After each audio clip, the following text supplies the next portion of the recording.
तो निमंत्रण भी लौटा दिया।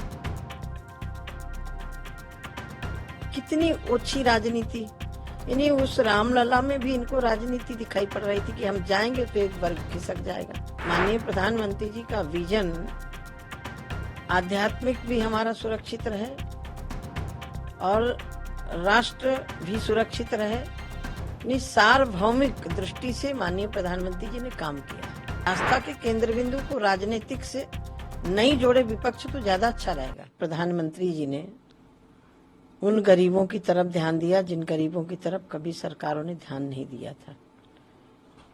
जैसे कांग्रेस का नारा रहा गरीबी हटाओ, शायद मेरा 10 फरवरी वाली स्पीच आपने पार्लियामेंट की सुनी होगी। गरीबी हटाओ का नारा इनका आजादी के बाद से चलता रहा। गरीबी कैसे हटाई जाती है यह देश के यशस्वी प्रधानमंत्री जी ने करके दिखाया है। गरीब को छत चाहिए, गरीब को भोजन चाहिए, गरीब को स्वास्थ्य की व्यवस्था चाहिए, गरीब के गांव तक सड़क चाहिए, गरीब के घर में लाइट चाहिए। गरीबी कैसे दूर की जा सकती है, देश के यशस्वी प्रधानमंत्री जी ने 4 करोड़ लोगों को यह करके दिखाया है। दूसरा विषय है, जहां तक आपने राम जन्मभूमि मंदिर के लिए बात की, यही विपक्ष था जब कहता था कि रामलला हम आएंगे, तारीख नहीं बताएंगे। भगवान की ऐसी कृपा हुई, माननीय न्यायाधीशों ने फैसला सुनाया, भव्य और दिव्य मंदिर बना। राम जन्मभूमि ट्रस्ट ने निमंत्रण भी दिया सबको, क्योंकि राम यदि सब लोग मानते हैं तो सबके हैं। एक होता है जिसे शादी ब्याह होता है, आपने देखा कि निमंत्रण सबके पास दिया जाता है, लेकिन कोई निमंत्रण लौटाता नहीं है। व्यस्तता के कारण न पहुंच पाना एक अलग विषय है।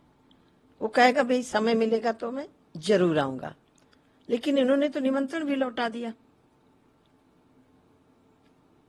कितनी ओछी राजनीति, यानी उस रामलला में भी इनको राजनीति दिखाई पड़ रही थी कि हम जाएंगे तो एक वर्ग खिसक जाएगा।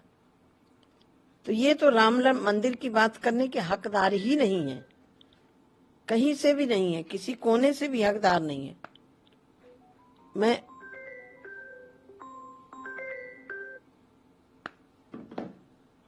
और दूसरा, आप वाराणसी की स्थिति आप देख रहे हैं। 2014 के पहले एक छोटी सी गली से पूरे दिन में मुश्किल से 2-4 हजार आदमी दर्शन कर पाता था। आज बनारस के अंदर लाखों लोग पर डे दर्शन कर रहे हैं।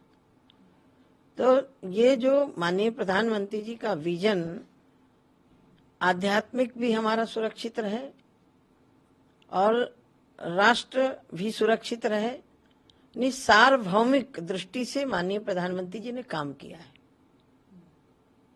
और मैं इतना ही कह सकती हूं कि यदि हम इनका 10 साल उठा के देखें, माननीय मनमोहन सिंह जी के, कहां से सरकार चल रही थी? इनके ही नेता, इनके प्रधानमंत्री जी कागज पार्लियामेंट में फाड़ रहे थे। ये कैसी सरकार चाहते हैं? रिमोट से चलाने वाली सरकार चाहते हैं कि हम जैसा चाहें वैसी सरकार चले। लेकिन आप लोगों के जो बयान है उसके बाद ये आया कि लगातार विपक्षी इंडिया अलायंस के जो नेता है वो ये कहते हैं कि प्रभु श्री राम को लेके भी आप लोगों ने राजनीति की, अपने फायदे के लिए आपने प्रभु श्री राम का प्रयोग किया। इस तरीके की भी बहुत आरोप लगे हैं। इनको किसने रोका था? किसने रोका था कि तुम मंदिर न बनवाओ? हम तो पहले से भी बोल रहे थे आप बनाइए, हम आपका सहयोग देंगे। हमारा आस्था का केंद्र बिंदु है, वो राजनीति का केंद्र बिंदु नहीं है। और आस्था के केंद्र बिंदु को राजनीतिक से नहीं जोड़े विपक्ष तो ज्यादा अच्छा रहेगा। ये वो लोग हैं जिन्होंने कारसेवकों पर गोलियां बरसाई। ये वो लोग हैं जो कोर्ट में खड़े होकर के बोलते थे कि रामलला का फैसला नहीं आना चाहिए। क्यों? राजनीति किसने की? राजनीति इन लोगों ने किया कि रामलला का फैसला आ जाएगा तो एक वर्ग हमारे से नाराज हो जाएगा। कोई वर्ग नाराज नहीं हुआ। तो सारे वर्ग खुश हैं आप ये कह रही हैं, लेकिन एक और सवाल है, क्योंकि इस इलेक्शन में बहुत सारे मुद्दे सामने आए। एक मुद्दा पाकिस्तान का भी सामने आया, पाकिस्तान के नेता भी तारीफ करते दिखे विपक्षी कुछ नेताओं का। दूसरी तरफ बीजेपी की तरफ से ये कहा गया, अमित शाह जी ने भी कहा कि पीओके हम वापस लेंगे, पीओके हमारा था, हमारा है, हमारा रहेगा, 400 पार आएंगे और पीओके वापस लेंगे। आपका क्या कहना है? अब ये लोग कह रहे हैं कि हमारी सरकार आएगी तो हम 370 धारा वापस लागू करेंगे। कोई स्वीकार करेगा? क्यों 370 धारा? वो मेरे देश का अंग नहीं है क्या?